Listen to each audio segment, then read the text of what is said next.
নমস্কার বন্ধুরা, তোমাদের সকলকে ওয়েলকাম জানাই আরো একটি নতুন ভিডিওতে। তো বর্তমানে লোকসভা ভোটের উৎসব চলছে, তোমরা প্রত্যেকে জানো।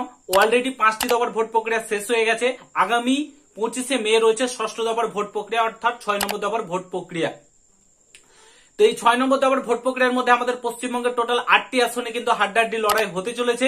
অলরেডি এর মধ্যে একটি আসন নিয়ে আমরা বিস্তারিত আলোচনা করে দিয়েছি, তোমার ঘাটাল নিয়ে, যেখানে দেব আর হিরণের মধ্যে হাড্ডাহাড্ডি লড়াই হতে চলেছে, সেই নিয়ে বিস্তারিত আমরা আলোচনা করে দিয়েছি।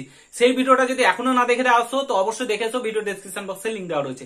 তো আজকে আমরা যে লোকসভা কেন্দ্রটা নিয়ে আলোচনা করবো সেটা হচ্ছে তমলুক। তমলুকে কিন্তু চরম গরম একটা আবহাওয়া রয়েছে, হাড্ডাহাড্ডি লড়াই হবে, খুব ইন্টারেস্টিং একটা কেন্দ্র লোকসভার। সেখানে কিন্তু দারুণ দারুণ ক্যান্ডিডেট দাঁড়িয়েছে প্রত্যেকটা পার্টি থেকে, ঠিক আছে, বিজেপি, টিএমসি, সিপিআইএম থেকে দারুণ একটা লড়াই কিন্তু সেখানে হতে চলেছে, চরম গরম লড়াই, ঠিক আছে।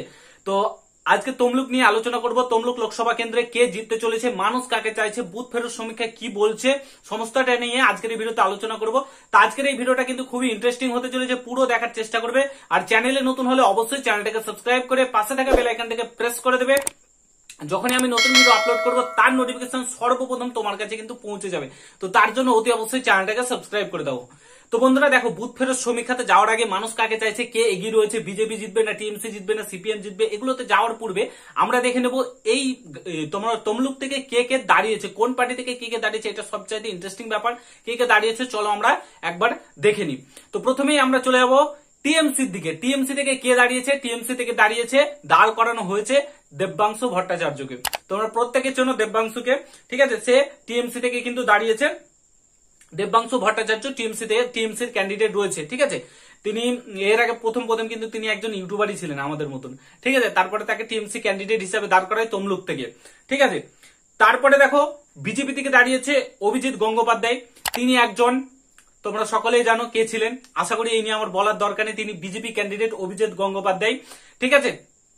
আর সিপিএম থেকে দাঁড়িয়েছে সায়ন বন্দ্যোপাধ্যায়, ঠিক আছে। এই তিনজনের মধ্যে কিন্তু চরম গরম একটা লড়াই হতে চলেছে তমলুকে আগামী 25শে মে, ঠিক আছে। এই তিনজনের মধ্যে হাড্ডাহাড্ডি লড়াই হবে। তাছাড়া আরো অনেক ক্যান্ডিডেট কিন্তু দাঁড়িয়েছে। তো মূলত এই তিনজনের মধ্যে লড়াই হবে, টিএমসি দেবাংশু ভট্টাচার্য, আর তোমার বিজেপির হচ্ছে অভিজিৎ গঙ্গোপাধ্যায়, আর সিপিএম এর হচ্ছে সায়ন বন্দ্যোপাধ্যায়। এই তিনজনের মধ্যে লড়াইটা কিন্তু হতে চলেছে। তো এখানে চরম গরম একটা লড়াই হবে। তো এবার চলে যাব আমরা 2019-এর ফলাফলের দিকে। 2019-এর ফলাফল এবং এখানে মোট ভোটার কত রয়েছে, কে কত ভোট পেয়েছিল সেটার দিকে আমরা চলে যাব। তো 2019-এর লোকসভা ভোটের দিকে যদি আমরা যাই, তো এখানে মোট ভোটার রয়েছে 16,94,686টি টোটাল ভোটার কিন্তু রয়েছে এখানে তমলুক লোকসভা কেন্দ্রে। এবং মোট ভোট পড়েছিল 2019-এ 14,86,499টি টোটাল ভোট করেছিল 19 লক্ষের মধ্যে, ঠিক আছে। এটা হচ্ছে মোট ভোটার। তো 2019-এর লোকসভা কেন্দ্রে তৃণমূল থেকে দাঁড়িয়েছে দেববেন্দু অধিকারী। তিনি জয়ী হয়েছিলেন তৃণমূল থেকে, বর্তমান সাংসদ তিনি, এবং তিনি মোট ভোট পেয়েছিলেন 7,24,433টি মোট ভোট পেয়েছিলেন, ঠিক আছে। তিনি জয়ী ক্যান্ডিডেট 2019-এ, ঠিক আছে, শুভেন্দু অধিকারীর ভাই, ঠিক আছে, যিনি বর্তমানে রয়েছে কিসে, বিজেপিতে। এবং বিজেপি থেকে দাঁড়িয়েছিল সিদ্ধার্থ শঙ্কর। তিনি বিজেপি থেকে দাঁড়িয়েছিলেন, তিনি টোটাল ভোট পেয়েছিলেন 5,34,268টি টোটাল ভোট পেয়েছিলেন, ঠিক আছে। প্রায় তোমার 36% ভোট পেয়েছিলেন। আর তোমার দিব্যেন্দু অধিকারী পেয়েছিলেন 50%। আর তোমার সিপিএম থেকে দাঁড়িয়েছিলেন শেখ ইব্রাহিম আলী দাঁড়িয়েছিলেন, তিনি পেয়েছিলেন 13,600 তোমার না 1,36,129টি টোটাল ভোট কিন্তু তিনি পেয়েছিলেন, ঠিক আছে, সিপিএম থেকে। তো তিনজনের মধ্যে লড়াইটা হয়েছিল। এবার কিন্তু একদম সেই লেভেলের লড়াই হবে। এবার আমরা চলে যাব তোমার 2021-এর বিধানসভার দিকে। তো 2021-এর এখানে টোটাল তোমার রয়েছে 7টি আসন রয়েছে। 7টির মধ্যে 4টি তোমার পেয়েছিল তৃণমূল এবং 3টি পেয়েছিল বিজেপি, ঠিক আছে। তো কি কি রয়েছে চলো তোমাদেরকে আমরা দেখিয়ে দিই। তমলুক একটা রয়েছে, পাঁশকুড়া রয়েছে, ময়না রয়েছে, ঠিক আছে। তারপরে তোমাদের রয়েছে হলদিয়া রয়েছে, নন্দীগ্রাম রয়েছে, আরো 2টি রয়েছে। টোটাল এখানে তোমাদের 7টি আসন ছিল। 7টির মধ্যে অনেক স্ক্রিন তোমরা যেমনটা দেখতে পাচ্ছ 3টি আসন পেয়েছিল বিজেপি আর 4টি কিন্তু পেয়ে গেছিল তৃণমূল, ঠিক আছে। তো 2021-এর বিধানসভার ভোট পার্সেন্টেজ বিজেপি টোটাল পেয়েছিল তোমার 45.9% এবং তৃণমূল পেয়েছিল 46%, ঠিক আছে।